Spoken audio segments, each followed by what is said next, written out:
Hi friends, Vinayaka Chavithi స్పెషల్గా ఉండ్రాల పాయసం చేద్దాం. ముందుగా ఒక ప్యాన్ తీసుకోవాలి. దానిలోకి ఒక కప్ వాటర్ పోసుకోవాలి. Pinch of salt, 4 table spoon sugar వేసుకోవాలి. వాటర్ బాయిల్ అయ్యాక ఒక కప్ బియ్యం పిండి వేసుకోవాలి. ఉండలు లేకుండా కలుపుకోవాలి. వేడి చల్లారాక చపాతీ పిండిలాగా ముద్దలా చేసుకోవాలి.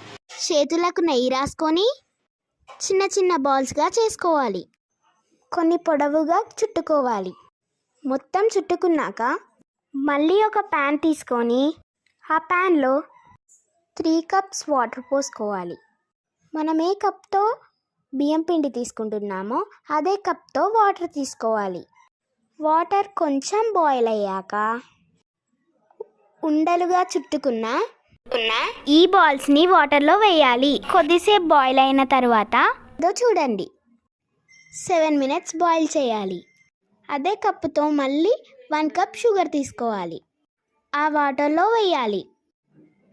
మళ్ళీ ఒక కప్ పాలు తీసుకొని 1 టేబుల్ స్పూన్ కస్టర్డ్ పౌడర్ పాలల్లో కలుపుకొని ఆ పాయసంలో వేసుకోవాలి.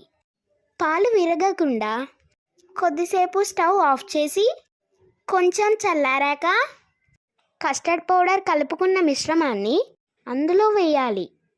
వేశాక మళ్ళీ కొద్దిసేపు మరిగించాలి. మళ్ళీ ఇంకో ప్యాన్ తీసుకొని 2 టేబుల్ స్పూన్ నెయ్యి కరిగించాక జీడిపప్పు, బాదం, కిస్మిస్ వేసి ఫ్రై చేసుకోవాలి. గోల్డెన్ బ్రౌన్ కలర్ వచ్చాక పక్కన పెట్టుకోవాలి.